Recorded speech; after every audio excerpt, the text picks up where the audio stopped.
Hi, everybody. This week, we're talking about Nirvana, the band, the show, the movie, Iron Lung, The Strangers Chapter 3, and Whistle. And in the second half, we talk about comedy versus horror and why people love them. I just want to live. Is that so wrong?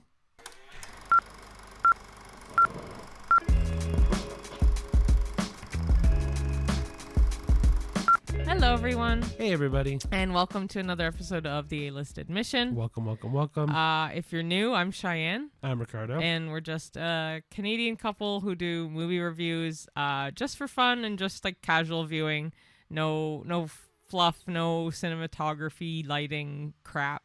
We just kind of see movies and let you know what we think.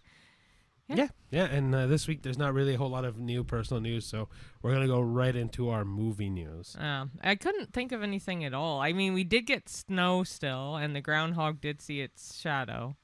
So 6 more weeks of winter. Yeah, but I don't trust this stupid groundhog. No, but I will say we are getting snow the rest of this week. So Yeah, but that's 1 extra week compared to the 6 weeks that it ranges. I don't understand how...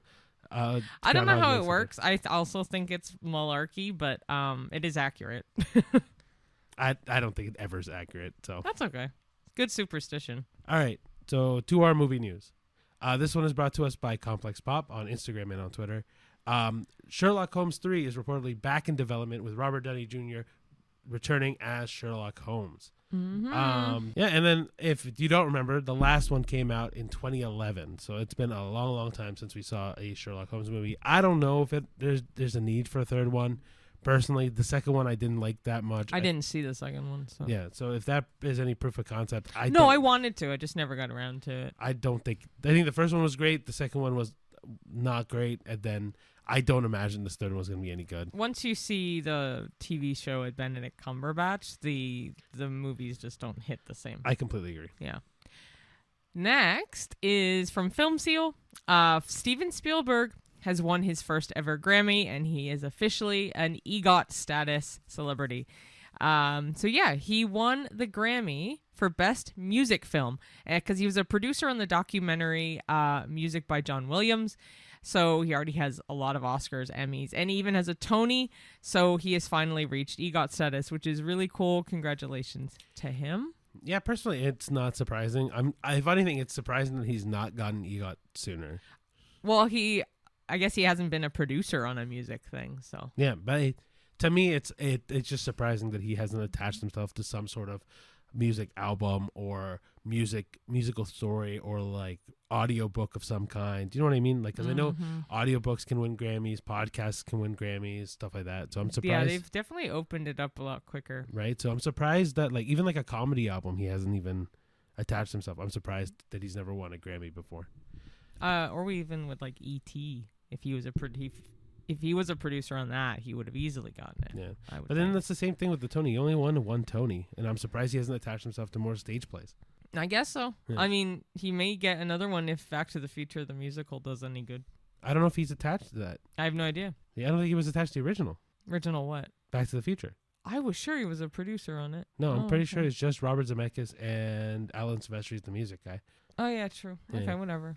And the next bit of movie news is that Puss in Boots 3 is also reportedly in the works, but this time at DreamWorks. This was also brought to us by Film Buzzer, who got Daniel RPK to be the insider for. It's in the works. Antonio Banderas is going to do, obviously, Puss in Boots like he always does.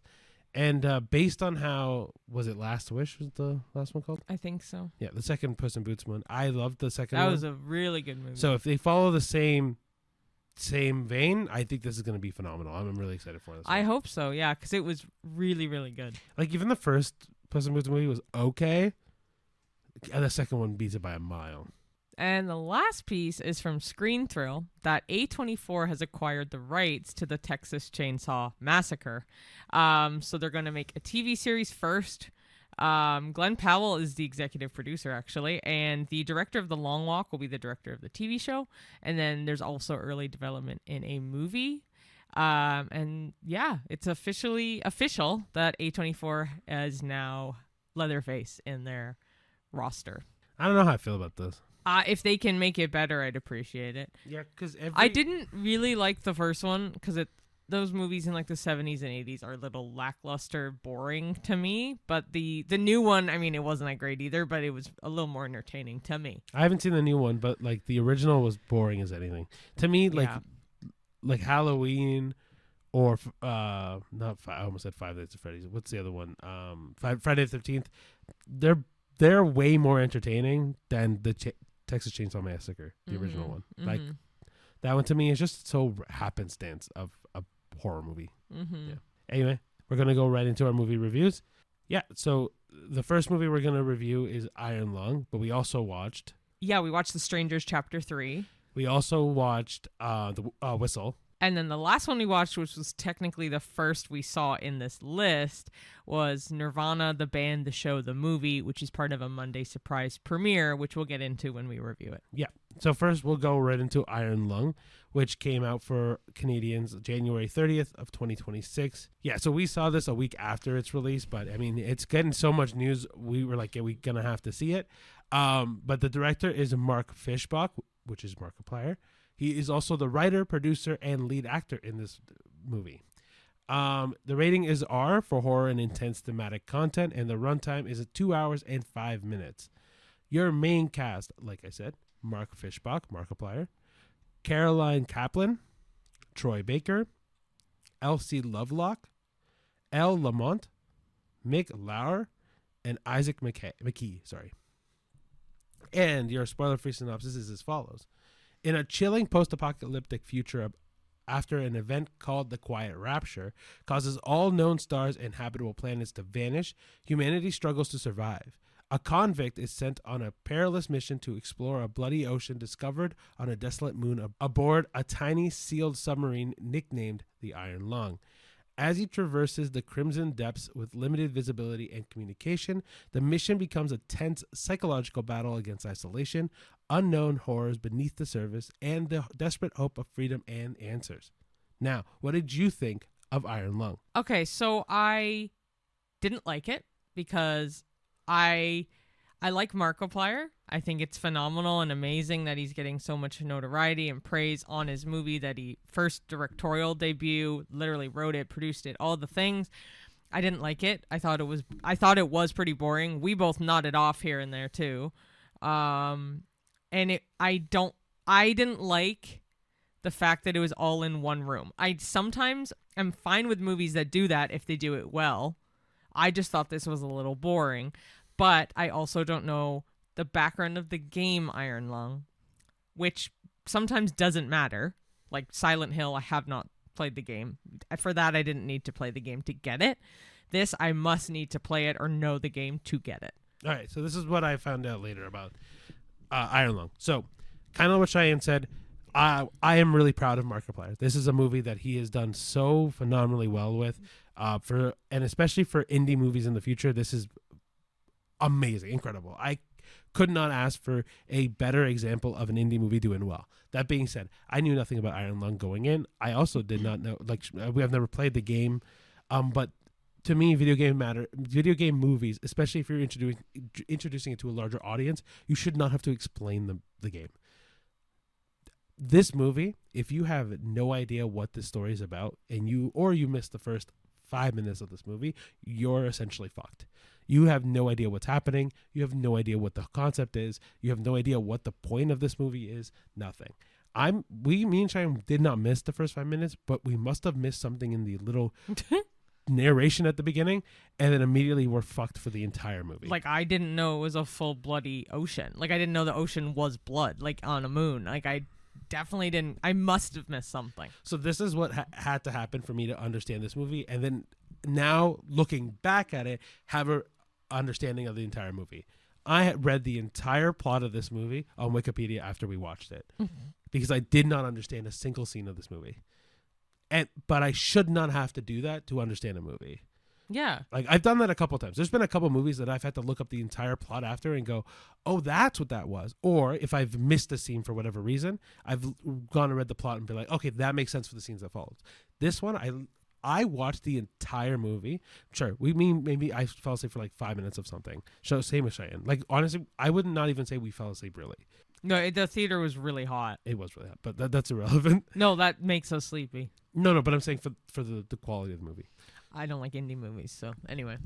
I think this movie, you need to have had some sort of either pre-required knowledge of Iron Lung, or you need to be an eagle eye and watch the entire fucking thing with like full focus. You miss for a second, you're gone. And again, I'm really proud of Markiplier. From what the last statistic was that I know, was that he made $21 million off of a $3 million budget, which is phenomenal, especially for an indie movie. It's number one in America, I think, right now. They just ripped them off the box office, and I don't know why. What do you mean? So their box office is not listed at all anymore. Whose box office? For this movie. So like, you know. Oh, I just saw him post a video that he's number one in America. From the last time he knows. But they are so. If for those that don't know, anytime there's a movie that comes out, there's a box office. Like you can keep track of the box office, right? That's how we know Avatar made over $1.4 billion, right? This movie, Iron Lung, got ripped out of that box office info, and no one knows why. Even Mark said that. No, but that's the only movie that's done that. Yeah, I know. Weird. So to me, this is an attack on the indie movie scene because clearly Hollywood has decided this movie's doing well. We can't let it do well. Oh, for sure. I just still don't like indie movies. I think it depends on the indie movie. We've seen some indie movies that we really liked.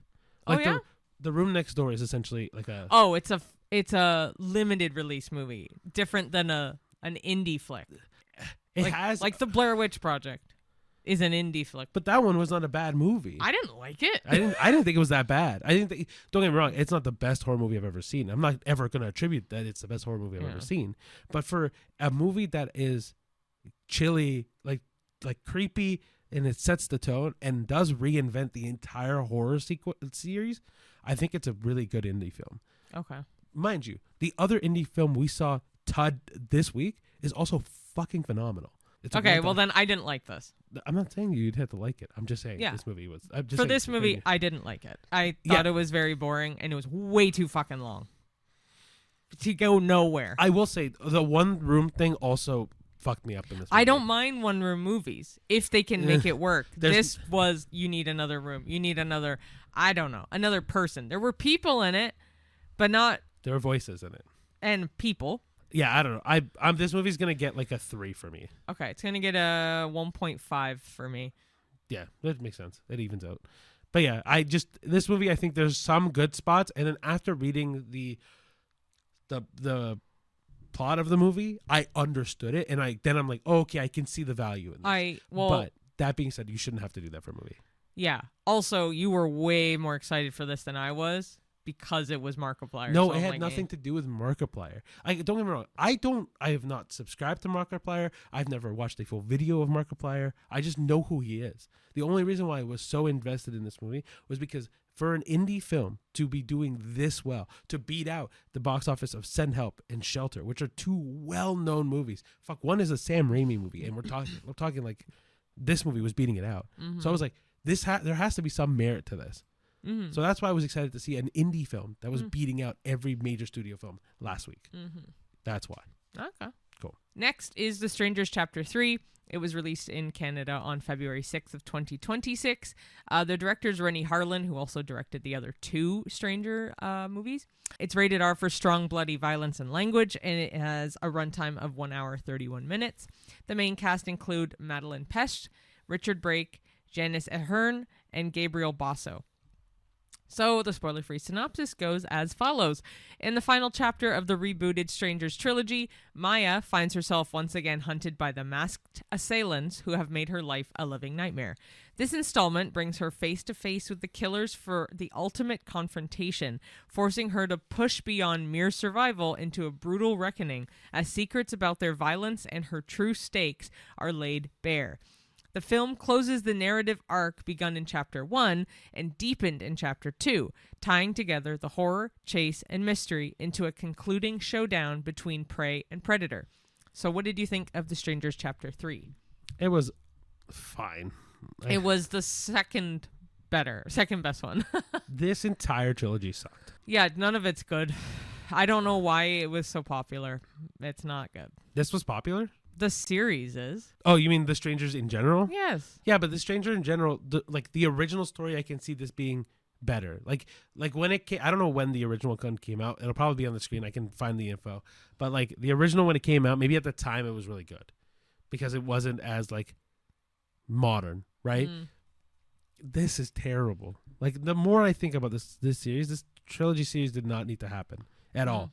Like I didn't find it scary for a second. I didn't find like it mean being nervous or even like thrilled at any point. There was some things I'm like, oh wow, didn't expect that one. But like it wasn't enough for me to go, oh, this was a good movie at any point. Like me and Cheyenne both agreed that chapter 1 was the best, chapter 3 was second best, and chapter 2 sucked ass. It was terrible. But that doesn't validate for me that chapter 3 is also really not good, and chapter 1 was meh at best. Yeah. Chapter 3 was better at times than chapter 2. Chapter 2 just is awful from the get-go. They should have just kept it as a one-off movie. Like whereas Weapons, the prequel will be good. Maybe they should have done like a prequel to this to find out how they became. Well, you do find kind of that out in the last movie, but the last 2 movies you do. Yeah. I don't know. Maybe just keep it as a standalone and maybe a prequel, not 2 sequels to make a trilogy. Because I really do. I agree with that. Because chapter 1, the way it ended, felt like a full-fledged movie where I'm like, you know what? If this ends the way it is, fine. It's an okay movie. Yeah. But more than this was so worthless. Like the second one was the worst one because no one, quote unquote, no one dies. But like nothing happens. Like the one killer died. That was it. Yeah. And like it wasn't even like Maya killed her. It was a car accident and the woman died. Yeah. And so it wasn't like, it was so unthrilling. Nothing happened. Maya just gets chased from a hospital to around the city and then still lives. And then Maya in this movie, not much happens, dude. It's just boring. Yeah. If I could rate this entire series, it's like a 2 for me. Whole series is a 2. This I'll give like 2.5. Honestly, I'll give this one a 2. This is, to me, this third movie is how I feel about the entire series. The second one I'd give it 2. This I'll give it 2.5. Fine. I think so. I don't know. Anyway, the next one is Whistle, which came out February 6th of 2026 in Canada. The director is Corin Hardy, known for The Nun. Ooh, I didn't know that. Cool. The rating is R for strong violent content, gore, drug content, and some language. And the runtime is 1 hour and 40 minutes. Now, there's going to be a lot of people in this cast, so bear with me. The main cast is Daphne Keane, Sophie Nélisse, Sky Yang, Jaleel Swaby, Ali Scovey, Percy Hines White, Stephen Callan, Michelle Fairley, and Nick Frost. The spoiler-free synopsis is as follows. A misfit group of high school students stumble upon an ancient Aztec death whistle hidden in their school. When someone blows the eerie whistle, the terrifying sound unknowingly summons their future deaths to hunt them down, turning what was meant to be a dare into a deadly curse. As friends begin to fall victim to the curse's horrific effects, the surviving teens investigate the artifact's history in a desperate attempt to stop the unstoppable sequence of events they've unleashed. Now, what did you think of Whistle? Again, it was just okay. Yeah, it was just okay. I was looking forward to seeing 2 horror movies. I knew I wouldn't like Strangers, and this one I was like, meh, I probably won't like it either, and I didn't really like it. There was only one of the 4 movies that we saw this week that I enjoyed. The rest were all subpar. This was the best movie that came out this week. Oh, like yeah, quote unquote. Yeah. Look, The Whistle was all right. To me, this is way better than The Strangers in general. Oh, it's better than The Strangers in general. But I agree with Cheyenne, it's not great. No, some scenes are interesting. Like the concept of it is interesting enough with an Aztec death whistle. But it could have been so much darker, scarier. Like it's just very not typecasted. Like the script is something I could have ripped off from another horror movie like this, you know. It's funny you say that. I was just thinking this just reminds me of the Final Destination series because death comes for them. They also, you know what I mean? Like there's. Well, they definitely have it open to make a second one. I hope they don't. I don't think it would make sense to do a second one based on what the ending is. Then you don't remember the ending. I know exactly what the ending is. Okay. But it's the same problem that Smile 2 now has. True. But how they do made you, a second one, no, Smile no, and Smile Smile 2. 1, it was fine. The problem that you have with Smile 2, and I'll say it, I'll literally spoil the end of this one. And it'll spoil the end of this one. Oh, yeah, don't say it then. The problem with Smile 2, though, is how do you keep that thing going? I get it. And say everything, right? You know what I mean? The Smile series is one of my favorites. And I do think they'll make a third one because it's so popular. This isn't popular enough money-wise to continue the story. If they make the money, there's enough to make a story. That's the point. In general, yeah. But even if the movie's bad, that's what's going to happen. But like, I don't think Whistle, from how you go from here on out, you can't tell a singular story. You know what I mean? Like, the way that it ends is just, there's way too much to go into the weeds about. I think it's weird that Nick Frost is in this. It's just a really random throw-in is Nick Frost. I think it's just the start of him coming back strong in the film industry. Because this is not a strong entrance. No, but like Nick Frost hasn't done a whole lot in terms of acting recently. Sure. Right? And then this paired with what is to come in Harry Potter, I think is a good, like, this was a movie he could throw in right before going into Harry Potter. You know what I mean? Yeah. But yeah, this movie to me, to be maybe a little bit nicer, I'll say like a 3.5. It's a 2.5 again. All the three movies sucked except the last one. Yeah, but I do think that the Whistle was better than both Iron Lung and Yeah, it was, but still 2.5. But then why would you list it the same? Okay, 3. Better? I'm just saying, if you're gonna say it's better but make it the same rating. Because at the end of the day, do I recommend them? No. No, but that doesn't mean that they should get the same rating even though you think it's better. Oh, okay, I'll do 2.6. We've never done that. Actually, no, we did way back when. I used to do like a 9.52. Like I did that. That was exhausting. But it's like Price is Right. It will be 0.1 more because it's not. Whatever. Anyway. Okay, the last movie we're reviewing is the first movie we saw in the list of films we just did. This one technically doesn't come out until February 13th, but Cineplex has been doing every couple weeks-ish Monday surprise premieres. So on February 2nd, they revealed the surprise movie. So you pay a little bit of a cheaper price to go see a movie on a Monday night, and you don't know what the movie is. There are a few trailers beforehand, which kind of gave us hints as to what it could be because it's the production company that the movie that you're going to see is. It's their trailers. So anyway, we saw Nirvana, the band, the show, the movie.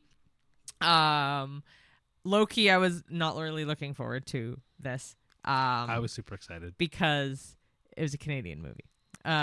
I was so excited once I saw the CN Tower in it, dude. As dumb as that sounds. He would be because it had to do with the Rogers Center. It had nothing to do with the Rogers Center. I thought it was so cool that they were going to... Anyway, we're going to be talking about Nirvana, the band, the show, the movie. The director is Matt Johnson. It's rated R for language and brief violence, and it has a runtime of 1 hour and 39 minutes. The main cast include Matt Johnson, Jay McCarroll, Jared Robb, Ben Petrie, and Ethan Eng. The spoiler-free synopsis goes as follows. Based on the cult Canadian mockumentary TV series Nirvana, the band, the show, lifelong friends and perpetual underachievers Matt and Jay try yet again to book a gig at Toronto's legendary Rivoli, despite having never written or performed a real song. When their latest elaborate scheme goes hilariously wrong, they accidentally trigger a time travel adventure that strands them in the year 2008, forcing them to navigate absurd situations, unexpected encounters, and their own friendship as they scramble to find a way back to the present while chasing their dream. So what did you think of Nirvana, the band, the show, the movie? Best movie of the year. It's a little early still, but... Okay, from now, after having watched... Whistle, The Strangers, Chapter 3, Iron Lung, and then everything prior to that. Fucking unbelievable. This movie was amazing. Easily the best movie of the year. From here on out. I don't know. I really liked it. It was a very breath of fresh air kind of movie.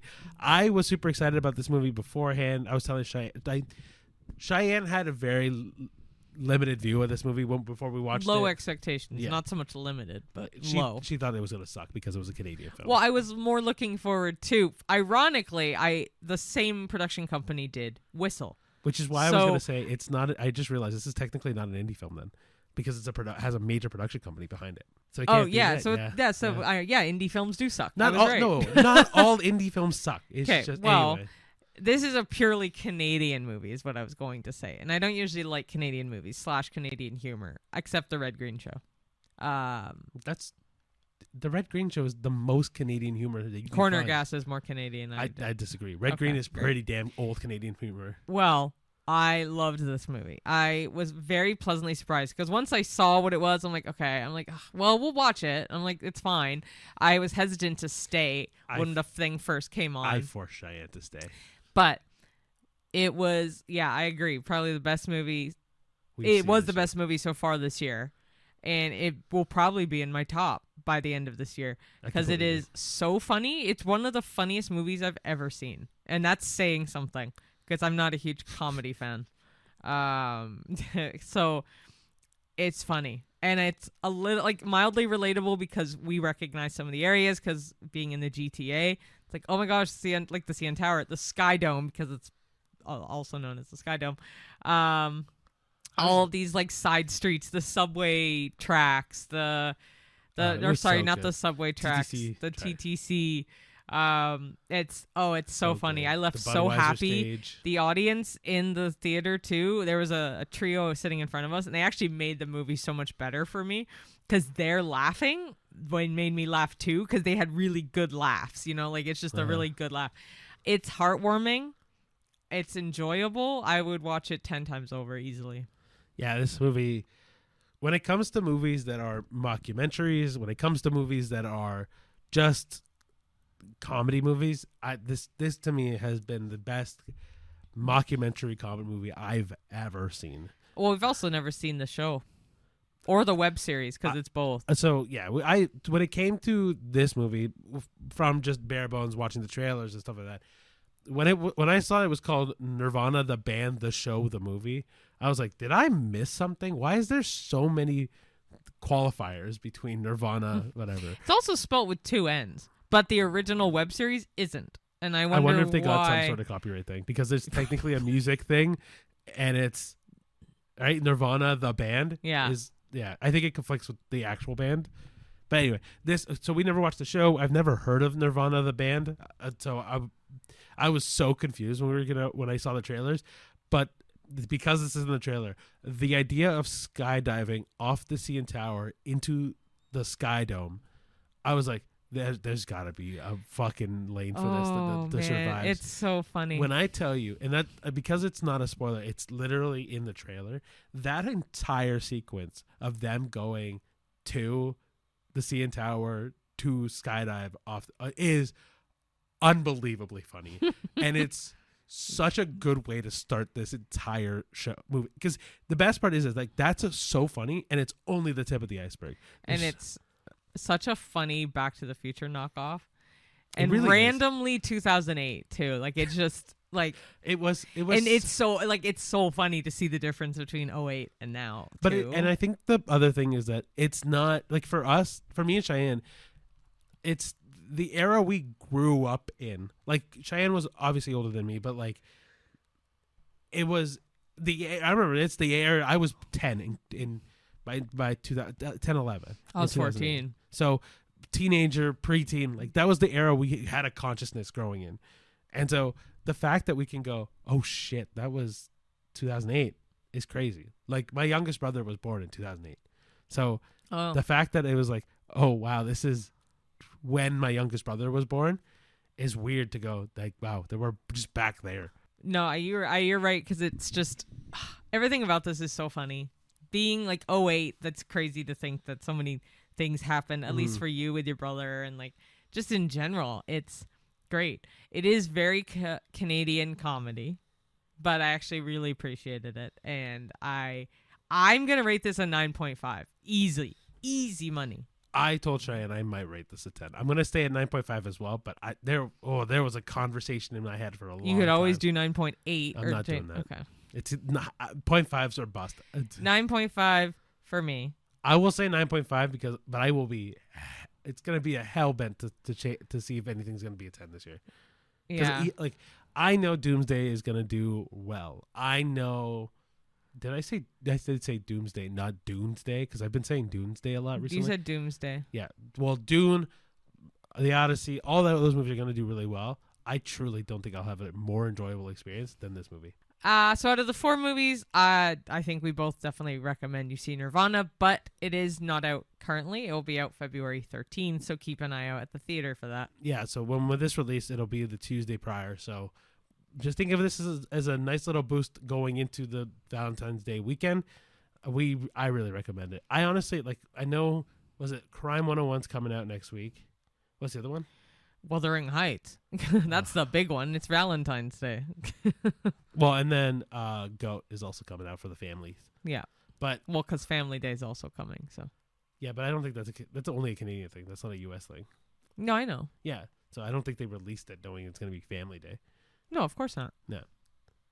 They're releasing it because it's going to be a Valentine's Day weekend, and when families are not going to go want to see Wuthering Heights. Mm-hmm. Like your 5-year-old does not give a shit about Wuthering Heights. I don't give a shit about it, but here we are. Right. Anyway, go see Nirvana, the band, the show, the movie, if you can. Yeah. If you can't, find a way to watch it. Yeah. It's phenomenal. And then if you really can't, then whistle out of the other 3. But as you can tell, we did see 1 comedy and 3 horrors, which kind of leads into our second half. And we like the comedy. Just saying. But the second half is all about comedy versus horror and why people love them. Why do people love comedy? Well, of course, it's the stress relief, right? Laughter is the best medicine. It's always the instant decompression after a long day. It's always more comfortable to watch than usually anything else, right? The easy rewatch, familiar beats, low emotional risk. There's connection between the shared jokes. You create bonds, like the remember that scene kind of comments. There's escapism without any of the hard effort.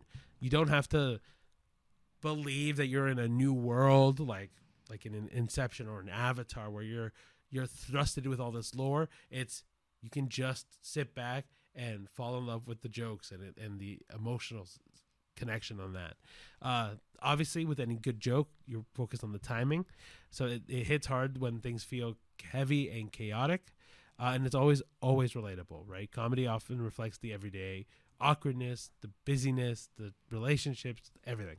So then why do people love horror? Well, there's controlled fear. There's that safe adrenaline rush. Like you're still on the couch, but it's scary, but things could happen, but you're relaxed at home or at the theater. Horror has like kind of a catharsis because it really lets people process with grief, dread, anxiety, indirectly. There's also the physiological thrill. So like the heart racing, the tension, the what if kind of fear. It's almost like a workout for your heart when you go see these movies. It's also like a social experience too, because a lot of people may laugh, scream, gasp. There's always that weird vibe in the theater. Sometimes it's a bad horror movie where people laugh. Sometimes it's good where like or like freak out kind of thing. Kind of like a haunted house. There's also the curiosity, because people are like, can I handle this movie? Like, test your limits if you don't like horror. And then it's obviously very metaphor heavy. It definitely explores real fears under the surface, whether it's society, death, identity, and so on. So what do both comedy and horror have in common? Well, the strong reactions is a big one, right? Both aim to have some sort of physical response, whether it's screaming in fear or laughing. The timing always matters, right? What are you in the mood for? Are you in the mood for something that is more quality or more quantity, right? Whether it's the amount of jump scares that you get or the amount of jokes or the quality of the jokes versus the quality of the scares, right? There's also community, right? People love to share your comedy quotes or the scenes that have the most jump scares or like the ones that have the biggest jump in you, right? Those are easy things that like, oh, do you remember that scary scene? Or do you remember this joke from that comedy movie, right? And then, like I said earlier, the escapism, right? Falling into the worlds of like Silent Hill, for example, or following to the Happy Gilmore scene. Like both movies do a great job at pulling you into their worlds with honestly not a lot of effort. So then why are people often one or the other? Well, comedy equals comfort and familiarity, and horror is intensity and stimulation. So some people want to relax, and in that instance, maybe comedy. But for me, I like horror to relax. So it could be either or. But if you want to feel something, also horror. And I do think relaxing, like wanting to relax and wanting to feel something, are very interchangeable with comedy and horror. Just depends on the person, honestly. So, something to think about. Is comedy harder to do well than horror? Yeah. I completely agree. Because it's like a stand-up comedian routine. Like, if it's going to flatline, it's going to flatline, you know? Yeah, whereas I feel like a horror can redeem itself later on. They could have some, like, shitty first half, decent second half. But, like, comparing Nirvana to The Strangers, they could easily make The Strangers better, sure, but it was already just okay. Nirvana has to be funny and stay funny because they already started funny, and they were able to achieve that, and that's really, really hard to do. Yeah, I agree. I think once you lose a comedy audience, it's hard to gain them back, right? But horror, even if there's a moment that's a little bit slower or not as scary and a lot more exposition heavy, you can still get them with a horror beat 5 minutes later. Yeah. Yeah, I feel like with comedy, like once a movie is not funny, it's not funny. It's really hard to come back, right? And I think the idea that you said about stand-up is like a perfect note to that. Yeah, because like watching AGT or America's Got Talent, seeing their like routines, some of them just people don't laugh, and that theater's full. So yeah. Do great horrors age better than great comedies? Oh, that's a tough question. No, it's not tough. I think it is. Think about great comedies like Planes, Trains, and Automobiles. That aged fantastically. Yeah, but then you got to think of the horror movies that people always love and talk about. Yeah. Okay, then I'll give you. For me, I mean, I think both age fine, though. I think it's kind of what your proclivity to either one of those things are. Because for me, I didn't grow up a big horror fan until At all. At all. That's no, it made me valid. laugh. You didn't grow up a big horror fan. I'm like, you didn't grow up a horror fan, period. No, I think there was some things that I would consider scary, but like not necessarily like. I didn't go see obviously Halloween when I was growing up. Like I didn't. So watch. actually, no. Now the more we say this, you're right. Friday the 13th, age great. Halloween, Scream, Right, but I didn't. The Nightmare on Elm Street. Yeah, they did age a lot better. Right. So for me, I didn't watch horror movies. The scariest thing that I think I watched was like either What You Did in the Dark or what's What You Did in the Dark, or like what the kids stuff. I know What You Did in the Dark. Or? Maybe that's the one. I don't know. remember. See, that's the thing. I know. didn't watch horror shit. So like maybe Ghost Hunters, which was on the YTV. So not horror. But for me, the things that last the longest are the comedies because for me, that's what I watched growing up. So what lasts longer, sure, but what ages better is probably horror. Because I'm even thinking Texas Chainsaw Massacre. We just talked about A24 just obtained the rights. That series is over 40 years old now. Yeah, but there's a lot of comedies that are like making especially they're doing the sequels to about a bunch of them like now. The Naked Gun and right. Yeah, Happy Gilmore had Happy Gilmore 2 They've last aged year. really well, which is why I said at the beginning that comedies aged better. But the more you say it, horrors age better. But I think again, that's why I said it's what your proclivity is. Like if you Your preference? same, it's the same. Is word. that what? I don't know. Because you like horror movies more, you're going to think horror movies aged better. I like comedies more. No, so only I think I would have been. I was unbiased with this, but I'm actually trying to think of other comedies, and I couldn't. That's also why. I mean, like for me, Because Billy Madison is also great. I think that. I mean, I'm thinking of Adam Sandler movies, right? Because my brain is just now geared to Adam Sandler movies. Okay, but they're like, what other great comedies? I'm like actually trying to think. The 40-Year-Old Version's a good one, like that. But that's more. They're 2000s. modern. That's what I mean. It depends on what your version of it. Because I think it depends on what you define as great comedies, right? Because at the I'll same take time, any comedy that's from the 80s, but like I'm actually 80s, blanking. I didn't watch a whole lot of things from the 90s. Like comedies, I'm like honestly, when I'm thinking of comedies is more TV shows than movies. And in that instance, horror TV shows don't age at all. Comedy shows like sitcoms age fantastically. Well, like Coming to America is also really good. What's that? It's an Eddie Murphy movie.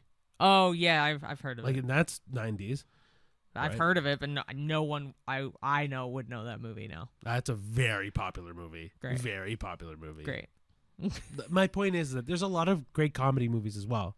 Where I don't know which one ages better. I Sure. think it's truly what you lean towards. Like if Sure. you're more of a horror person, you're obviously going to think horror movies age better. I'm more of a comedy person, so I honestly do think, and it's harder for a great comedy to last. Are horror fans secretly more chill than comedy fans? 100% yes. I think so too. Like, knowing me, I'm like, I don't go out looking like Jason Voorhees. Are we you know what I mean? but I don't think necessarily chill means how you present yourself, like in like physically. I think it's very much like, are you? I think the answer is yes, because of like true crime shows and stuff. People who watch those just seem more chill. Maybe because they don't have to, like, those thoughts are externalized. Do you know what I mean? I think it's a lot harder to do a comedy thing, right? And so comedy fans are typically more skeptical and are more nitpicky on what they find is funny, Okay. right? Like you can talk about, let's talk about hecklers, right? In a comedy show, there's hecklers in everything. Sure. And whereas a horror movie, I don't know many people that have been like, oh, I'm not boycotting this horror movie. Yeah. You know what I mean? Like I feel like comedy, because it's so subjective, is a harder sell. So I do think that's why there's chiller horror movie fans, because it's not subjective what's scary. Like, there's the normal beats of what people find scary. Okay. Love it. So last and final is a Did We Know? There's only 4 because I found one fact per movie that we reviewed. Cool. I'm also going to add a bonus one for Iron Lung afterward. But you want to do the first one? Sure. So Nirvana, the band, the show, the movie. The filmmakers use an intentionally tiny, low-profile crew so they can shoot in real public spaces and capture genuine, unplanned reactions without drawing attention. Did we know? No, but it doesn't surprise me. Yeah, I Like, mean, I read that there's a lot of scenes. Obviously, they did not tell anyone around that they were filming I think a movie. it was brilliant that way. So, but it shows like it's really. It's funny. the scene from Elf to me that like yeah, is brilliant. yeah. Right? Just like, as a movie. yeah, I think there's no other way to do that properly. Iron Lung. The submarine set was built physically smaller than comfortable, so the actors' claustrophobia on screen is coming from real spatial restriction, not performance tricks. Did we know? No, I mean, it does look very tiny, but I thought it was more of a budget thing. Mind you, he still has $3 million to blow for it, so he could have, I don't know. But remember, $3 million goes for paying the crew, the cast, the camera, all that stuff, right? And a PS as well.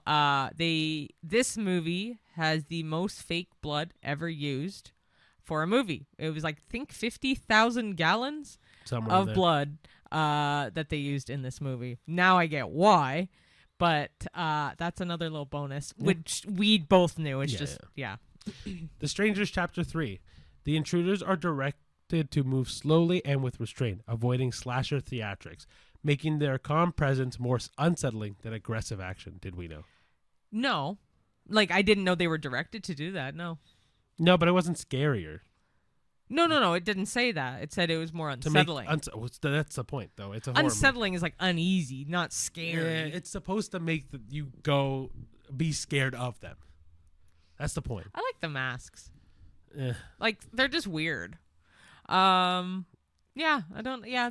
meh. But, like, did we know? No, but it also wasn't effective. And whistle is the last one. So the whistle sound was custom designed from scratch, with multiple versions tested until they found one that felt disturbing without becoming distracting. Did we know? No. But I also did read another fact that apparently they minimized the sound in this movie, which is horseshit, because they did not. There's not one scene I can think of where they silent. they did silence. There was no silence. But I did read another fact. I'm like, that's really bullshit. This didn't happen. Anyway, But I think the whistle was interesting for sure. I mean, death whistles always look gorgeous, I think. But I think they did go out searching for an actual whistle to use. It looks amazing. Like, they did a good job. But did we know?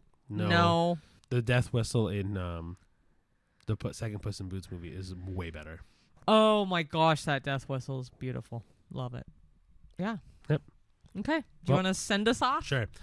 Thank you so much for watching. If you want to follow us on any of our social media platforms, we got X/Twitter, Facebook, Instagram, YouTube, TikTok, Letterboxd, and Threads.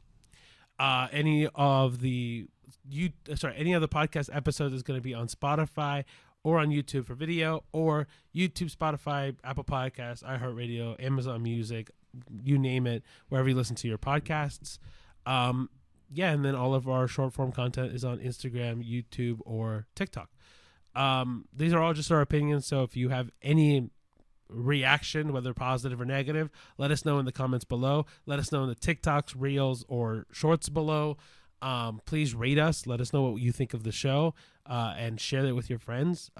Remember, if you want to keep notified that we've uploaded a video, it's the notification bell. It's being subscribed, all that stuff. Just thanks for listening, commenting, subscribing. Please tell anyone you know about the podcast if they're into listening to podcasts. It'd be great. We are trying to get this up and running. It's a labor of love. We do enjoy it, but we would love to enjoy it even more doing it all the time, because work schedules kind of change things around, and movies all day, every day. But if some of the movies are pushed back a week or changed, depending, it is really due to our main line of work, which is our jobs. But yeah, thanks everyone. Yeah, thank you so much for watching, and We'll see you at the movies. see you there. Bye. Bye.